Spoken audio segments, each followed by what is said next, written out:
ഇന്ത്യയും മാലദ്വീപും തമ്മിലുള്ള ബന്ധം കൂടുതൽ വഷളാവുകയാണ്. ഇരു രാജ്യങ്ങളിലെയും വിദേശകാര്യ പ്രതിനിധികൾ നടത്തിയ കൂടിക്കാഴ്ചയിൽ വെച്ചാണ് ഇന്ത്യൻ സൈന്യത്തെ പിൻവലിക്കാൻ മാലദ്വീപ് ആവശ്യപ്പെട്ടത്. സമുദ്ര സുരക്ഷയ്ക്കുൾപ്പെടെ 88 ഇന്ത്യൻ സൈനിക ഉദ്യോഗസ്ഥരാണ് മാലിയിലുള്ളത്. ചൈനീസ് പക്ഷാപതിയായ പ്രസിഡന്റ് മുഹമ്മദ് മൊയ്സു കഴിഞ്ഞ നവംബറിൽ അധികാരമേറിയതിന് പിന്നാലെ ഇന്ത്യയോട് സൈനികരെ പിൻവലിക്കാൻ ആവശ്യപ്പെട്ടിരുന്നു. എന്നാൽ പുതിയ സാഹചര്യത്തിൽ ആവശ്യം ശക്തമായി ഉന്നയിക്കുന്നു മാലദ്വീപ്. വിഷയത്തിൽ പരസ്പര സഹകരണത്തോടെ വിശാലമായ ചർച്ച നടന്നുവെന്നും നിലവിലുള്ള സംയുക്ത വികസന പദ്ധതികൾ വേഗത്തിലാക്കുമെന്നും ഇന്ത്യൻ സൈനിക വിമാനങ്ങൾ മാലിയിൽ തുടരുന്നതും ചർച്ചയിൽ വന്നു എന്ന ഇന്ത്യൻ വിദേശകാര്യ മന്ത്രാലയം വിശദീകരിച്ചു.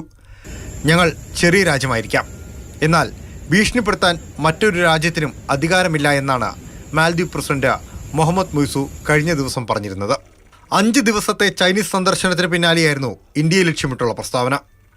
ഇന്ത്യയുമായുള്ള 100ഓളം കരാറുകളും മാലദ്വീപ് പുനഃപരിശോധിക്കാൻ ഒരുങ്ങുകയാണ്. മാലിയും ഇന്ത്യയും തമ്മിലുള്ള ബന്ധം മോശമാകുന്നതിനോടൊപ്പം മാലി കൂടുതൽ ചൈനീസ് പക്ഷത്തേക്ക് അടുക്കുകയാണ്. ഇന്ത്യയിൽ നിന്നുള്ള ഭക്ഷ്യ മരുന്ന് ഇറക്കുമതി അവസാനിപ്പിച്ച ചൈനയുമായി സഹകരിക്കാനാണ് പ്രസിഡന്റ് മുഹമ്മദ് മൊയ്സുവിന്റെ നീക്കം. ഇന്ത്യൻ പ്രധാനമന്ത്രി നരേന്ദ്രമോദിക്കെതിരായ മാലദ്വീപ് മന്ത്രിയുടെ അപകീർത്തികരമായ പരാമർശങ്ങളെ തുടർന്ന് ഇന്ത്യൻ വിനോദസഞ്ചാരികൾ മാലദ്വീപിലേക്കുള്ള വിനോദയാത്ര കൂട്ടത്തോടെ റദ്ദാക്കിയിരുന്നു. ലക്ഷദ്വീപ് സന്ദർശന വേളയിൽ പ്രധാനമന്ത്രി മോദി ചിത്രങ്ങൾ പോസ്റ്റ് ചെയ്തതിന് പിന്നാലെ മാലദ്വീപ് മന്ത്രി അധിക്ഷേപ പരാമർശം നടത്തി. തുടർന്ന് 3 ഉപമന്ത്രിമാരെ സസ്പെൻഡ് ചെയ്തു. ഇതാണ് പുതിയ തർക്കങ്ങളുടെ തുടക്കം. മാതൃഭൂമി ന്യൂസ്, ഡൽഹി.